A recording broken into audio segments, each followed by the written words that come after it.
ಆಚರಿಸ್ತಾ ಇರುವಂತಹ ಸಂದರ್ಭದಲ್ಲಿ ಈ ಸಂವಿಧಾನದ ಆಶಯಗಳನ್ನ ನಮ್ಮ ನ್ಯಾಯವಾದಿಗಳಾದ ರಾಮಣ್ಣನವರು ಮಂಡ್ಯದ ನಾಗರಿಕ ಜನರನ್ನ ಉದ್ದೇಶಿಸಿ ಒಂದೆರಡು ಮಾತಾಡಬೇಕು ಅಂತ ಈ ಸಂದರ್ಭದಲ್ಲಿ ಮನವಿ ಮಾಡ್ತೀವಿ. ಈಗ ಭಾರತ ಸಂವಿಧಾನ ಜಾರಿಯಾಗಿ ಭಾರತದ ಸಂವಿಧಾನ ಜಾರಿಯಾಗಿ 77 ವರ್ಷಗಳಾಯಿತು. ಆ ಸಂಬಂಧ ನಾವು ಭಾರತ ಸಂವಿಧಾನ ಜಾರಿ ದಿನ ಅಂತೇಳಿ ಈ ವಿಶ್ವ ಆಚರಿಸ್ತಾರೆ. ಭಾರತ ಸಂವಿಧಾನ ಪ್ರತಿ ನಾಗರಿಕರು ಸಮವಾಗಿ ಮಾಡ್ತಕ್ಕಂಥ, ಸಮಾನ ಹಕ್ಕು ಅವಕಾಶಗಳನ್ನ ಪಡೀತಕ್ಕಂಥ, ಪ್ರತಿ ವ್ಯಕ್ತಿಗೂ ನ್ಯಾಯ ದೊರಕಿಸ್ತಕ್ಕಂಥ, ಪ್ರತಿ ವ್ಯಕ್ತಿ ಸಾಮಾಜಿಕ ಆರ್ಥಿಕ ರಾಜಕೀಯ ಧಾರ್ಮಿಕ ಎಲ್ಲ ಕ್ಷೇತ್ರಗಳಲ್ಲೂ ಪ್ರಗತಿ ಸಾಧಿಸ್ತಕ್ಕಂಥ ನ್ಯಾಯ, ಸ್ವತಂತ್ರ, ಸಮಾನತೆ, ಸಹೋದರತ್ವ ಭಾವನೆ ಮೇಲೆ ಭಾರತ ಸಂವಿಧಾನ ನೀವು ನಡ್ಕೋಬೇಕು ಅಂತ ಹೇಳುತ್ತೆ. ಅದರಂತೆ ನಾವು ನಡ್ಕೊಂಡ್ರೆ ಈ ದೇಶವನ್ನು ಸುಭಿಕ್ಷ ರಾಷ್ಟ್ರವನ್ನಾಗಿ ಮಾಡ್ಬೋದು. ಈ ದೇಶವನ್ನು ಪ್ರಪಂಚದ ಮುಂದುವರೆದ ರಾಷ್ಟ್ರಗಳಲ್ಲಿ ಪ್ರಥಮವಾಗಿ ನಿಲ್ಲಿಸ್ಬೋದು. ಈ ವ್ಯವಸ್ಥೆ ನನಗೆಲ್ಲ ಅದು ಚೆನ್ನಾಗಿಸೋದ ಈಗ ನಾನು ಈ ವ್ಯವಸ್ಥೆ ಕುಳಿಗೇಟಾಗೋದು. ಅದರಲ್ಲಿ ರಾಜಕಾರಣಿಗಳಿರ್ಬೋದು, ಅಧಿಕಾರಿಗಳಿರ್ಬೋದು, ಮತ್ತು ಇವರು ಏನೋ ಮಧ್ಯವರ್ತಿಗಳಿರ್ಬೋದು, ಎಲ್ಲ ಕುಲಿಗೇಟಿದೆ. ಈ ವ್ಯವಸ್ಥೆ ಅಸಹ್ಯ ಸ್ಥಿತಿ ಬಂದವರು. ಇದಕ್ಕೆಲ್ಲ ಕಾರಣ ನಾವು. ಯಾಕಂದ್ರೆ ನಾವು ಯೋಗ್ಯ ಮತದಾರನ ಆಯ್ಕೆ ಮಾಡಿಲ್ಲ. ನಾವು ಅವ್ರ ಹತ್ರ ₹1 ನಿಲ್ಸ್ಕೊಂಡ ಒಂದು ಓಟ್ ಹಾಕಿದ್ರೆ ನಮ್ಮ ಓಟ್ಗೂ ಬೆಲೆ ಇರುತ್ತೆ. ಮತ್ತು ನಾವು ಎದೆ ಕೊಟ್ಟು ಇಟ್ಕೊಂಡು ಹೇಳ್ಬೋದು, ಯಾಕೋ ಇಂಥ ಮುಖ್ಯ ಕೆಲಸ ಮಾಡ್ತಾ ಇಲ್ಲ, ಅಥವಾ ಯಾಕೋ ಇಂಥ ವೃತ್ತಿ ಕೆಲಸ ಮಾಡಿ ಈ ಥರ ಮುಖ್ಯ ಅನಿಸ್ಕೊತಾ ಇಲ್ಲ, ಯಾಕೋ ಹಿಂಗೆಲ್ಲ ಕಮಿಷನ್ ತಗೋತಾ ಇಲ್ಲ, ಯಾಕೋ ಹಿಂಗೆಲ್ಲ ಬಂದು ನಾವು ಮಾಡ್ತೀವಿ ಸುಳ್ಳು ಆಶ್ವಾಸನೆ ಕೊಡ್ತೀವಿ ಅಂತ ನಾವು ಹೇಳ್ಬೋದು. ನಾವು 90 ಜನ ದುಡ್ಡಿಸ್ಬಿಟ್ಟು ಓಟ್ ಹಾಕ್ತಿದ್ರೆ 10 ಜನ ಹೋಗಿ ನಾವು ಫೈಟ್ ಮಾಡ್ತೀವಿ, ನಮ್ಮ ನ್ಯಾಯ ಕೇಳ್ತೀವಿ ಅಂದ್ರೆ ಅವನು ಸಿಕ್ಕನ 90 ಜನ ನಮ್ಮ ಪರವಾಗಿ ಹೋರ ಹಿಂದೆ ನಡೀತಂತ ಅದು ವ್ಯವಸ್ಥೆಗಾಗಿ. ಈಗ ಮುಂದುವರೆದು ನಾನು ಹೇಳೋಕ್ಕೆ ಇಷ್ಟಪಡ್ತೀನಿ ಅಂದರೆ ನಾನು ಬಂದು ದೇಶ ಮೊನ್ನೆ TCM ಒಂದು ಆದೇಶ ಮಾಡೋರು ಅಂತ ಎಲ್ಲ ಗೊತ್ತಾಗಿದೆ. ಈಗ KRS ಪಕ್ಷದವರು ಯಾವುದೇ ವಿಧದ ಹೋರಾಟಗಳು ಮಾಡಿದ್ರೆ ಮತ್ತು ಅದಕ್ಕೆ ನ್ಯಾಯ ಕೇಳ್ತಿದ್ರೆ ಅಂತ ನೀವು ಪ್ರಕರಣ ದಾಖಲಿಸಬೇಕು ಮತ್ತು ಅವ್ರು ಬೇಲ್ ಸಿಕ್ಕರೆ ನೋಡ್ಕೋಬೇಕು ಅನ್ನೋ ವಿಚಾರ ಹೇಳೋರು. ಅದರಿಂದ ನಾನು ತೀವ್ರ ಗಾಸಿಗೊಂಡಿದ್ದೀನಿ. ಅಂದರೆ ಭಾಳ ನೋವು ಮಾಡ್ತಾ ಇದ್ದೀನಿ. ಯಾಕೆಂತಂದ್ರೆ ವ್ಯವಸ್ಥೆನ ನಾವು ಪ್ರತಿಭಟಿಸ್ತಿಲ್ಲ, ಸರಿ ತಪ್ಪು ಅಂತ ಹೇಳಿಲ್ಲ ಅಂದರೆ ಇನ್ಯಾರಪ್ಪ ಹೇಳೋಣ. ನಾವು ಆ ಬೋಳೆ ಮಕ್ಳ ಹತ್ರ ₹1 ದುಡ್ಡು ಹೋಯ್ತಾ ಇದ್ದಾವ, ಭ್ರಷ್ಟಾಚಾರ ಮಾಡ್ತಾ ಇದ್ದಾವ, ಮತ್ತು ಇನ್ಯಾವ್ದಾರು ಆಸ್ತಿ ಪಾಸ್ತಿ ಕೇಳ್ತಾ ಇದ್ದಾವ, ಇನ್ಯಾವ್ದಾರು ಲಂಚ ವಸೂಲು ಮಾಡ್ತಾ ಇದ್ದಾವ, ಇನ್ಯಾವ್ದಾರು ತಲೆ ಹಿಡಿ ಕೆಲಸ ಮಾಡ್ತಾ ಇದ್ದಾವ, ತಲೆವಡಿ ಕೆಲಸ ಮಾಡ್ತಾ ಇದ್ದಾವ. ಪ್ರಜಾಪ್ರಭುತ್ವ ವ್ಯವಸ್ಥೆಯಲ್ಲಿ ನಾಗರಿಕರಾಗಿ ನಮಗೆ ಮಾತಾಡ್ತಕ್ಕಂಥ ಅಧಿಕತ, ಪ್ರತಿಭಟಿಸ್ತಕ್ಕಂಥ ಅಧಿಕತ, ಸಂವಿಧಾನಬದ್ಧವಾದಂಥ ಹಕ್ಕು ಅವಕಾಶಗಳು ಪ್ರತಿ ನಾಗರಿಕರಿಗೂ ಅದ. ನೀವು ಸ್ಟ್ರೈಕ್ ಮಾಡಬೇಡಿ, ನೀವು ಹಂಗೆ ಮಾಡಬೇಡಿ, ನಿಮ್ಮೆಲ್ಲ ನಾವು ಕೇಸ್ ಮಾಡ್ತೀವಿ. ಯಾವ ಬೋಳಿ ಮಂಗ ಹೇಳಿದಾನೋ? ಯಾರು ಅವ್ನು ಹಂಗೆ ಮಾಡೋಕ್ಕೆ? ಯಾರು ಅಷ್ಟು ಅಧಿಕಾರ ಕೊಟ್ಟಿರೋರು? ಎಲ್ಲಿದ್ದ ಆ ಥರ? ಇವರು ನೆರಕಿದ್ರ, ಇವರು ಪ್ರಾಮಾಣಿಕವಾಗಿದ್ರ, ಆಡಳಿತ ವ್ಯವಸ್ಥೆಯಲ್ಲಿ ಭಾಳ ಅಂದ್ರೆ ಭಾಳ ನೆಟ್ಟಿಗೆ ಕೆಲಸ ಮಾಡಿದ್ರ, ಯಾವುದೇ ಭ್ರಷ್ಟಾಚಾರ ಮಾಡದೇ ಇದ್ರ, ಯಾವುದೇ ಲಂಚ ವಸೂಲು ಪಡೀದೇ ಇದ್ರ, ಇಡೀ ವ್ಯವಸ್ಥೆ ಏನದ ಅದೇ ರೀತಿ ಇಂಪ್ಲಿಮೆಂಟ್ ಮಾಡಿದ್ರೆ ನಾವು ಯಾಕೆ ಕೇಳ್ತೀವಿ? ಅವ್ನು ಯಾವನು MLA ಆಗಲಿ, ಅವ್ರ ಅಪ್ಪ ಆಗಲಿ, ಮಿನಿಸ್ಟರ್ ಆಗಲಿ, ಇನ್ನೊಬ್ಬಲ್ಲಿ ಮಕ್ಕಳಲ್ಲ, ಯಾರು ಅವರೆಲ್ಲ ನಮ್ಗೆ ಕೇಳೋಕ್ಕೆ ಮತ್ತು ಹಿಂಗೆ ಮಾಡಿ ಅಂತ ಪ್ರಜಾಪ್ರಭುತ್ವ ವ್ಯವಸ್ಥೆಯಲ್ಲಿ ನಮ್ಗೆಲ್ಲ ಅವಕಾಶ. ನಾವು ಕೇಳ್ತೀವಿ, ನೀವು ತಪ್ಪು ಮಾಡಿದ್ರಿ ಸರಿಪಡಿಸ್ಕೊಳ್ಳಿ, ನೀವು ತಪ್ಪು ಮಾಡಬೇಡಿ ಅಂತ ಕೇಳ್ತೀವಿ. ಈಗ ಅಂತ ಕೇಳ್ಕೋದಕ್ಕೆ ನೀವು ಸ್ಟ್ರೈಕ್ ಮಾಡ್ತೀರಾ, ಅದು ನಿಮ್ಮ ಮೇಲೆ ಕೇಸ್ ಹಾಕ್ತೀವಿ, ಜೈಲಿಗೆ ಬೀಳ್ತೀವಿ. ಯಾವನಾಗಿದ್ದಾನೋ? ಎಲ್ಲಿದ್ದ ಆ ಥರ? ಯಾವನ ಆ ಥರ ಆರ್ಡ್ರ್ ಮಾಡಿದವರೆಲ್ಲಿದ್ದು, ಹಂಗೆ ಎಲ್ಲಿದ್ದು ಆ ಥರದ ಅವಕಾಶಗಳು ಕಾನೂನಿನಲ್ಲಿದ್ದು, ನೀತಿ ನಿಯಮಗಳಲ್ಲಿದ್ದು, ಇನ್ನೊಂದು ಮತ್ತೊಂದು ನೀವೆಲ್ಲ ಎಷ್ಟು ಪ್ರಾಮಾಣಿಕರು, ಅಧಿಕಾರಿಗಳು, ರಾಜಕಾರಣಿಗಳು ಮತ್ತು ಪೊಲೀಸರು. ನಿಮ್ಮೆಲ್ಲ 108 ಉಳುಕ್ ಮಡಿಕೊಂಡು ನೀವು ಇವರು ಸ್ಟ್ರೈಕ್ ಮಾಡಿದ್ರಷ್ಟೇ ಕೇಸ್ ಮಾಡ್ತೀವಿ, ಜೈಲಿಗೆ ಕಳಿಸ್ತೀವಿ. ಯಾವನ ಹಂಗೆಲ್ಲ ಮಾಡೋಕ್ಕಿಲ್ಲ. ಇದನ್ನು ನಾನು ತೀವ್ರವಾಗಿ ವಿರೋಧಿಸ್ತೇನೆ. ಅವ್ನು ಯಾರು ಐದಿಯಲ್ಲ ಅವ್ರ ಅಪ್ಪ ಬರಲೆ, ನಾವು ಅವನು ಕೇರ್ ಮಾಡಲ್ಲ. ನಾವು ಕಾನೂನಾತ್ಮಕವಾಗಿ ಹೋರಾಟ ಮಾಡ್ತೀವಿ, ನಾವು ನ್ಯಾಯ ಪಡ್ಕೊತೀವಿ, ನಾವು ಪ್ರಾಮಾಣಿಕವಾಗಿರ್ತೀವಿ, ಜ್ಞಾನ ಇಟ್ಕೊಂಡಿದ್ದೀವಿ. ನಾವು ಯಾವುದೇ ವಿಧವಾದ ಲಂಚ ವಸೂಲಿಗಳು, ಅಕ್ರಮ ಚಟುವಟಿಕೆಗಳು, ಕಾನೂನು ಬಾಹಿರ ಕೆಲಸಗಳು ನಾವು ಮಾಡಲ್ಲ. ನಮಗಿರ್ತಕ್ಕಂಥ ಹಕ್ಕು ಅಧಿಕಾರ ಏನದ ಮತ್ತು ನಮಗಿರ್ತಕ್ಕಂಥ ಸಂವಿಧಾನಬದ್ಧವಾದಂಥ ಅವಕಾಶ ಏನದ, ನಾವು ಪ್ರತಿಭಟನೆ ಮಾಡೋದು ನಾವು ಮಾಡೇ ಮಾಡ್ತೀವಿ. ಇಡೀ ಕರ್ನಾಟಕದಲ್ಲಿ ಲಂಚ ಮುಕ್ತ ಕರ್ನಾಟಕ ಮಾಡ್ತೀವಿ, ಭ್ರಷ್ಟಾಚಾರ ಮುಕ್ತ ಕರ್ನಾಟಕ ಮಾಡ್ತೀವಿ. ಈ ವ್ಯವಸ್ಥೆ, ರಾಜಕಾರಣದ ವ್ಯವಸ್ಥೆ ಏನದ ಅದನ್ನು ಧಿಕ್ಕರಿಸ್ತೀವಿ ಮತ್ತು ಹೊಸ ಹುಟ್ಟನ್ನು ಪಡೆದು ಆ ಯೋಗ್ಯ ಮತ್ತು ಪ್ರಾಮಾಣಿಕನ ಆಯ್ಕೆ ಮಾಡಿ ಕರ್ನಾಟಕ ರಾಜ್ಯವನ್ನು ಮರು ನಿರ್ಮಾಣ ಮಾಡ್ತೀವಿ ಅಂತೇಳಿ ನಾನು ತಮಗೆಲ್ಲ ಆಶ್ವಾಸನೆ ಕೊಡ್ತಾ ನಾನು ಮಾತಾಡೋಕ್ಕೆ ಅವಕಾಶ ಕೊಟ್ಟಿರ್ತಕ್ಕಂಥ ಒಂದು ನಮ್ಮ ಇವತ್ತು ಗಣರಾಜ್ಯೋತ್ಸವದ ದಿನದಂದು ಗಣರಾಜ್ಯೋತ್ಸವದ ಆಶಯಗಳನ್ನು ತುಂಬ ಸರಳವಾಗಿ ಈಗ ಒಂದು ಸಂವಿಧಾನ ರಚನೆ ಆಗಿರುವಂತದ್ದು ಯಾವ ಕಾರಣಕ್ಕೆ? ಜನಸಾಮಾನ್ಯರ ಮೂಲಭೂತ ಹಕ್ಕುಗಳನ್ನ ರಕ್ಷಣೆ ಮಾಡ್ಕೊಳ್ಳಿಕ್ಕೆ ಅಂತ ಇರುವಂತ ಆಶಯಗಳನ್ನ ಈಗ ಇತ್ತೀಚೆಗೆ ಎಲ್ಲ ಒಂದರ ನೋಡ್ತಾ ಇರ್ಬೋದು. ಅದು ಜಸ್ಟ್ ಮೊನ್ನೆ ಬಂದಿರುವಂತದ್ದು 27ನೇ ತಾರೀಕು ಬಂದಿರುವಂತದ್ದು ಬರೀ ಜ್ಞಾಪನಾ ಪತ್ರ, ಅದರಲ್ಲಿ ಯಾವುದೇ ರೀತಿ ಆದೇಶಗಳಿಲ್ಲ. ಅದನ್ನ ಇವತ್ತಷ್ಟು ನಮ್ಮ ನ್ಯಾಯವಾದಿಗಳು ರಮಣವ್ರು ಹೇಳ್ತಾ ಇದ್ರು. ಖಂಡಿತವಾಗಿ ಈ ತರ ನ್ಯಾಯವಾದಿಗಳನ್ನು ಒಳಗೊಂಡಂತೆ ಸಾಕಷ್ಟು ಜನಪರರು KRS ಪಕ್ಷದ ಹೋರಾಟಗಳನ್ನ ಗಮನಿಸಿರುವಂತವರು ಈ ಒಂದು ನಡೆಯನ್ನ ವಿರೋಧಿಸಿದ್ದಾರೆ. ಹಾಗಾಗಿ ಅವರು ಕೂಡ ಧನ್ಯವಾದಗಳು. ಹಾಗಾಗಿ ಮುಂದಿನ ದಿನಗಳಲ್ಲಿ ಗಣರಾಜ್ಯೋತ್ಸವದ ದಿನದಂದು ನಮ್ಮ ಮಂಡ್ಯ ಜಿಲ್ಲೆಯ ವತಿಯ ಪರವಾಗಿ ಹೇಳ್ತೇವೆ, ನಾಗರಿಕರು ನಮ್ಮ ಹಕ್ಕುಗಳನ್ನ ಸಂರಕ್ಷಿಸಬೇಕು.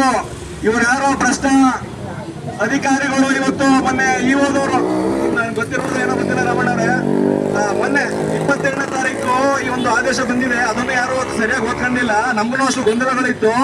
ಆದ್ರೆ ಈ ಒಂದು ಏನು ಜ್ಞಾಪನಾ ಪತ್ರ ಬೆಂಗಳೂರು ಡಿಜಿ ಆಫೀಸಿಂದ ಬೆಂಗಳೂರು ದಕ್ಷಿಣ ಅಂದ್ರೆ ಇಂದಿನ ರಾಮನಗರ ಜಿಲ್ಲೆಯವರ SP ಕಚೇರಿಗೆ ಬಂದಂತವ್ರು ಅವರ ಅಧೀನಾಧಿಕಾರಿಗಳಿಗೆ ಒಂದು ಜ್ಞಾಪನಾ ಪತ್ರ ಕೊಟ್ಟಿದ್ದಾರೆ.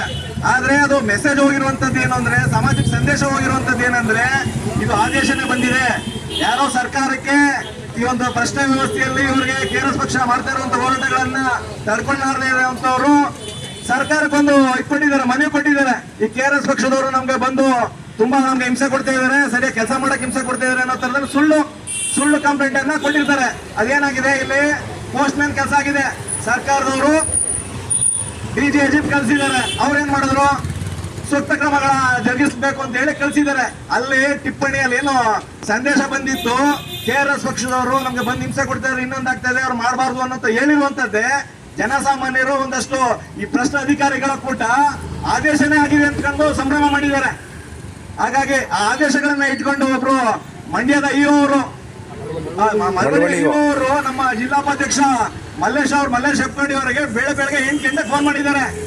ಏನ್ರಿ ನೀವು ಬಂದು ದಾಂಧಲೆ ಮಾಡ್ತಿದ್ರಲ್ರಿ, ನೀವು ಲೈವ್ ಇಟ್ಕೊಂಡು ಇನ್ನೊಂದು ಇಟ್ಕೊಂಡು DGIGP ಇಂದ ಆದೇಶ ಬಂದಿದೆ, ನಮ್ಗೆ ನಿಮ್ಮ ಮೇಲೆ ಕಂಪ್ಲೇಂಟ್ ಅನ್ನ ಮಾಡ್ತೀವಿ ನಾವು ಅಂತ ಕೇಳ್ತಾ ಇದಾರೆ. ನಮ್ಮ ಕಚೇರಿ ಅಂತ ಹೇಳ್ತಾ ಇದಾರೆ. ಹಳ್ಳಿ ಭಾಷೆಯಲ್ಲಿ ಹೇಳ್ದಂಗೆ ಇವ್ರ ಅಪ್ಪಂತ ಕಚೇರಿ ಇದು. ನಮ್ಮ ಕಚೇರಿಗೆ ಅದು ಹೆಂಗ್ ಬರ್ತೀರಾ, ಮೊದಲನೇದಾಗಿ ನಾನೇನೆ FIR ಮಾಡ್ತೀನಿ ಅಂತ ಹೇಳ್ತಾರೆ. ಅವು ಇವರಿಗೆ ಕನಿಷ್ಠ ಒಂದು ಜ್ಞಾಪನಾ ಪತ್ರದಲ್ಲಿ ಏನಿದೆ ಅಂತ ಹೇಳ್ಕೊಂಡು ಅದನ್ನ ಅರ್ಥ ಮಾಡ್ಕೊಳ್ಳುವಂತ ಒಂದು ಪರಿಜ್ಞಾನ ಇರುವಂತವರು ಇವತ್ತು ಆಗಿದ್ದಾರೆ. ಹಾಗಾಗಿ ತಾಲೂಕು ಏನೋ ಮುಖ್ಯ ಅಧಿಕಾರಿಯಾಗಿದ್ದಾರೆ, ಏನೋ ಎಕ್ಸಿಕ್ಯೂಟಿವ್ ಆಫೀಸರ್ ಏನ್ ಮಾಡೋಕೆ.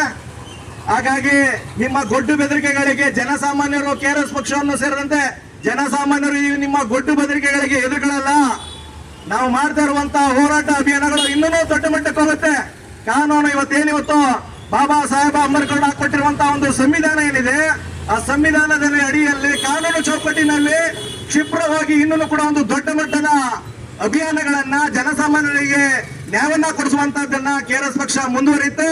ಹಾಗಾಗಿ ಜನಸಾಮಾನ್ಯರು, ಕರ್ನಾಟಕದ ಜನಸಾಮಾನ್ಯರು ಈ ಒಂದು ಭ್ರಷ್ಟ ರಾಜಕೀಯ ವ್ಯವಸ್ಥೆಯನ್ನ ಕಿತ್ತಾಗಬೇಕು ಅಂದ್ರೆ ಜನಸಾಮಾನ್ಯರ ಕೆಲಸಗಳನ್ನ ಮಾಡಿಸ್ಕೊಳ್ಳಿಕ್ಕೆ ನಾವು ಕಚೇರಿಗಳಿಗೆ ಹೋದಂತ ಸಂದರ್ಭದಲ್ಲಿ ಅಲ್ಲಿ ಯಾರಾದ್ರೂ ಲಂಚ ರುಶ್ವತಿಗಳಿಗೆ ಆಮಿಷಗಳನ್ನ ಹೊಟ್ರೆ ಅದ್ಯಾವುದಕ್ಕೂ ತಲೆ ಕೆಡಿಸ್ಕೊಳ್ದೇನೆ ನೀವು ಕಾನೂನು ಕ್ರಮವಾಗಿ ಕೆಲಸ ಮಾಡಬೇಕು ಅಂತ ಹೇಳ್ಬೇಕು. ಸಾಧ್ಯವಾದ್ರೆ ಆಡಿಯೋ ಅಥವಾ ವಿಡಿಯೋಗಳನ್ನ ರೆಕಾರ್ಡ್ ಮಾಡ್ಕೊಂಡು ಸಾಕ್ಷಿಗಳನ್ನ ಇಟ್ಕೊಂಡು ಆ ಒಂದು ಭ್ರಷ್ಟಾಚಾರ ನಿಗ್ರಹ ದಳ ಇದೆ, ಲೋಕಾಯುಕ್ತ ಇದೆ, ಕಂಪ್ಲೇಂಟ್ ಕೊಡಿ. ಸಾಕ್ಷಿಗಳೆಲ್ಲ ಕಂಪ್ಲೇಂಟ್ ಕೊಡಿ, ಪೊಲೀಸವ್ರಿಗೂ ಕಂಪ್ಲೇಂಟ್ ಕೊಡಿ. ಪೊಲೀಸಲ್ಲಿ ಯಾವ್ದಾದ್ರು ಒಂದು ಸಮಸ್ಯೆ ಆಗಿದೆ ಕಂಪ್ಲೇಂಟ್ ಕೊಡೋಣ ಅಂತ ಹೇಳಿದಂತ ಸಂದರ್ಭದಲ್ಲಿ ನಿಮ್ಮ ಕಂಪ್ಲೇಂಟ್ ಗಳನ್ನ ತೆಗೆದುಕೊಳ್ಳಾನೆ, ಕಂಪ್ಲೇಂಟ್ ಗಳನ್ನ ರಿಜಿಸ್ಟರ್ ಮಾಡಿದ್ದಾರೆ, FIR ಮಾಡಿದೆ ಅಂತ ಸಂದರ್ಭದಲ್ಲೂ ಉನ್ನತ ಮಟ್ಟದ ಅಧಿಕಾರಿಗಳಿಗೆ ಕಂಪ್ಲೇಂಟ್ ಅನ್ನ ಕೊಡಬೇಕು. ಇವತ್ತು ಕಂಪ್ಲೇಂಟ್ ಕೊಡ್ಲಿಲ್ಲ, ಇನ್ನೊಂದು ಹೇಳಿಲ್ಲ ಅಂದ್ರೆ ಇಲ್ಲಿ ಏನಾಗ್ತದೆ ಅನ್ನೋದೇ ಗೊತ್ತಾಗಲ್ಲ. ಹಾಗಾಗಿ ಜನಸಾಮಾನ್ಯರು ಇವತ್ತು ಸಂವಿಧಾನದ ಅಡಿಯಲ್ಲಿ ನಮ್ಗಿರುವಂತ ಒಂದು ಏನೋ ಹಾಕೊಟ್ಟಿರುವಂತ ಏನೋ ಒಂದು ಇದಿದೆ, ನಮ್ಮ ಬಾಬಾ ಸಾಹೇಬ್ ಹಾಕೊಟ್ಟಿರುವಂತ ಒಂದು ಸಂವಿಧಾನ ಏನಿದೆ, ಆ ಕಾನೂನು ಚೌಕಟ್ಟಿನಲ್ಲಿ ಪ್ರತಿಯೊಬ್ಬರು ಜಾಗರೂಕರಾಗಬೇಕು. ಸಮಸ್ಯೆ ಆದಾಗ ಪ್ರಶ್ನೆಗಳನ್ನ ಮಾಡೋದ್ರ ಮೂಲಕ ನಮ್ಮ ಮೂಲಭೂತ ಸೌಕರ್ಯಗಳು ಮತ್ತು ನಮ್ಮ ಮೂಲಭೂತ ಹಕ್ಕುಗಳನ್ನ ಸಂರಕ್ಷಣೆ ಮಾಡಬೇಕು ಅಂತ ಈ ಸಂದರ್ಭದಲ್ಲಿ ಹೇಳ್ಕೊಂಡು, ಎಲ್ಲೇ ಲಂಚ ಗಿಂಚ ಏನಾದ್ರು ನಡೀತಾ ಇದ್ರೆ ನಮ್ಮ KRS ಪಕ್ಷಕ್ಕೆ ಗಮನಿಸ್ತೇನೆ. ಸಾಧ್ಯವಾದ್ರೆ ನೀವು ಕೂಡ ಪ್ರಶ್ನೆ ಮಾಡೋದ್ರ ಮೂಲಕ ಇವತ್ತು 77ನೇ ಗಣರಾಜ್ಯೋತ್ಸವ ದಿನವನ್ನು ಆಚರಣೆ ಮಾಡ್ಕೊತಾ ಇದೀವಿ. ಇವತ್ತು ಭಾರತದ ಸಂವಿಧಾನಕ್ಕೆ ಅದರದೇ ಆದಂತಹ ಒಂದು ಪರಂಪರೆ ಇದೆ. ಹಾಗಾಗಿ ಆ ಪರಂಪರೆಯನ್ನ ದೊಡ್ಡ ಮಟ್ಟಕ್ಕೆ ಒಂದು ಸುಭದ್ರವಾದ ಇನ್ನೂ ಒಂದು ಉತ್ತಮವಾದ ಒಂದು ಆಡಳಿತ ವ್ಯವಸ್ಥೆಯನ್ನ, ಉತ್ತಮವಾದ ಭಾರತವನ್ನ ಮಾಡಬೇಕು ಅಂದ್ರೆ ಪ್ರತಿಯೊಬ್ಬ ನಾಗರಿಕರ ಜವಾಬ್ದಾರಿ ಇರುತ್ತೆ. ಹಾಗಾಗಿ ನಮ್ಮ ಒಂದು ನಾಗರಿಕರ ಒಂದು ಏನಿದೆ ಅದನ್ನ ಚಲಾಯಿಸಬೇಕು, ಹಕ್ಕುಗಳನ್ನ ಚಲಾಯಿಸಿಲ್ಲ ಅಂದ್ರೆ ಇವತ್ತು ಯಾವುದೇ ತರದ ನ್ಯಾಯಗಳನ್ನ ಪಡ್ಕೊಳಕ್ಕಾಗಲ್ಲ. ಹಾಗಾಗಿ ಜನಸಾಮಾನ್ಯರು ಸಮಸ್ಯೆಗಳಾದಾಗ ಕಾನೂನು ಚೌಕಟ್ಟಿನಲ್ಲಿ ಅಧಿಕಾರಿಗಳು ಕೆಲಸ ಮಾಡಬೇಕು ಅನ್ನೋದನ್ನ ಕೇಳಬೇಕು. ಯಾರೋ ಒಬ್ರು ಸ್ಥಳೀಯ ಯಾರೋ ಚುನಾಯಿತ ಪ್ರತಿನಿಧಿಗಳಿರ್ಬೋದು, ಶಾಸಕರಿರ್ಬೋದು, ಸಂಸದರಿರ್ಬೋದು, ಅವರೆಲ್ಲ ಜನಸಾಮಾನ್ಯರ ಕೆಲಸಗಳನ್ನ ಮಾಡ್ತೀವಿ ಅಂತ ಹೇಳಿ ಇವತ್ತು ಪ್ರಮಾಣ ಮಾಡಿ ಬಂದಿರುವಂತದ್ದು. ಹಾಗಾಗಿ ಯಾವುದೇ ರೀತಿಯ ತಲೆಗಳನ್ನ ಕೆಡಿಸ್ಕೊಳ್ಳುವಂತದ್ದಿಲ್ಲ, ಯಾವುದೇ ರೀತಿಯ ತಲೆಗಳನ್ನ ಕೆಡಿಸ್ಕೊಳ್ಳುವಂತದ್ದಿಲ್ಲ. ಕಾನೂನು ಜನಸಾಮಾನ್ಯರ ಕೆಲಸಗಳನ್ನ ಮಾಡಬೇಕು ಅಂತ ಹೇಳುವ ಹಾಗಾಗಿ ಬಂದಿರುವಂತಹ ಅಧಿಕಾರಿಗಳು, ಜನಸಾಮಾನ್ಯರು, ಜನಪ್ರತಿನಿಧಿಗಳು ಜನಸಾಮಾನ್ಯರ ಕೆಲಸಗಳನ್ನ ಮಾಡಲಿಲ್ಲ ಅಂದ್ರೆ ಅವರನ್ನ ಕೇಳ್ಬೇಕು ನೀವು. ಏನಕ್ಕಪ್ಪ ಇವತ್ತು ಹಣ ಹಂಚಿ ಎಂಡ ಕುಡಿಸಿ ಇವತ್ತು ಗೆದ್ದು ಬಂದಿರುವಂತವ್ರು ನೀವು ಜನಸಾಮಾನ್ಯರ ಕೆಲಸಗಳನ್ನ ಮಾಡ್ಕೊಳ್ತಾ ಇಲ್ಲ. ಇವತ್ತು ತಾಲೂಕು ಕಚೇರಿಗಳು ಇವತ್ತು ರೈತರು ಇವತ್ತು ಅವರ ಚಪ್ಪಲಿಗಳನ್ನ ಸವಿಸ್ತಾ ಇದ್ದಾರೆ. ಯಾವ ಕಾರಣಕ್ಕಾಗಿ? ಆ ಕೆಲಸಗಳನ್ನ ಮಾಡ್ಕೊಡ್ಬೇಕು. ಗೆದ್ದಿರುವಂತಹ ಚುನಾಯಿತ ಪ್ರತಿನಿಧಿಗಳು ಆ ಕೆಲಸಗಳನ್ನ ಮಾಡಬೇಕು. ಇವನ್ನೆಲ್ಲನ ಮಾಡಿಲ್ಲ ಅಂತ ಹೇಳಿ ಇವ್ನ ಯಾವನ ನಮ್ಮ ಸಂಬಂಧಿ, ಇವ್ನ ಯಾವನ ನಮ್ಮ ಜಾತಿಗೆ ಸೇರಿದವನು, ನಮ್ಮ ಧರ್ಮಕ್ಕೆ ಸೇರಿದವನು ಅಂತ ಇವತ್ತು ನಾವು ಓಟ್ ಹಾಕೊಂಡು ಒಂದು ಕನಿಷ್ಠ ಒಂದು ಕನಿಷ್ಠ ಒಂದು ಪ್ರಜ್ಞೆ ಇರುವಂತ ಏನೋ ಚುನಾಯಿತ ಪ್ರತಿನಿಧಿಗಳನ್ನ ನಾವು ಗೆಲ್ತಾ ಹೋದ್ರೆ ಒಂದು ಅಳಿಗಾಲ ಏನೋ ಮುಂದಕ್ಕೆ ಒಂದು ಉಳಿಗಾಲ ಇರೋದಿಲ್ಲ. ಹಾಗಾಗಿ ಪ್ರಜ್ಞಾವಂತ ಮತದಾರರು, ಪ್ರಜ್ಞಾವಂತ ಅಭ್ಯರ್ಥಿಗಳನ್ನ ಸೆಲೆಕ್ಟ್ ಮಾಡ್ಕೊಳ್ಳಿ, ಆಯ್ಕೆ ಮಾಡ್ಕೊಳ್ಳಿ. ಯಾವುದೇ ಪಕ್ಷಗಳು ಬರಲಿ, ಹಣ ಹೆಂಡ ಹಂಚಿದೆ ಇರುವಂತ ಅಭ್ಯರ್ಥಿಗಳನ್ನ ಸೆಲೆಕ್ಟ್ ಮಾಡ್ಕೋಬೇಕು, ಆಯ್ಕೆ ಮಾಡ್ಕೋಬೇಕು. ಅವಾಗಷ್ಟೇ ಒಂದು ಉತ್ತಮವಾದ ಕೆಲಸಗಳಾಗ್ತವೆ. ಹಾಗಾಗಿ ಮತ್ತೊಮ್ಮೆ ಮಂಡ್ಯದ ಜನತೆಗೆ 77ನೇ ಗಣರಾಜ್ಯೋತ್ಸವದ ಶುಭಾಶಯಗಳನ್ನ ತಿಳಿಸ್ಕೊಂಡು ನಮ್ಮ ಹಕ್ಕುಗಳನ್ನ ಸಂರಕ್ಷಣೆ ಮಾಡೋದಕ್ಕೆ ಪ್ರತಿ ಒಂದು ಸಂದರ್ಭದಲ್ಲೂ ಪ್ರಶ್ನೆ ಮಾಡೋದ್ರ ಮೂಲಕ ಸಾಮಾಜಿಕ ನ್ಯಾಯವನ್ನ ಪಡ್ಕೊಳ್ಳಿ ಅಂತ ನಾನು ಈ ಸಂದರ್ಭದಲ್ಲಿ ಎಲ್ಲರಿಗೂ ತಿಳಿಸ್ತಾ ಮತ್ತೊಮ್ಮೆ 77ನೇ ಗಣರಾಜ್ಯೋತ್ಸವದ ಶುಭಾಶಯಗಳು. ನಮಸ್ಕಾರ.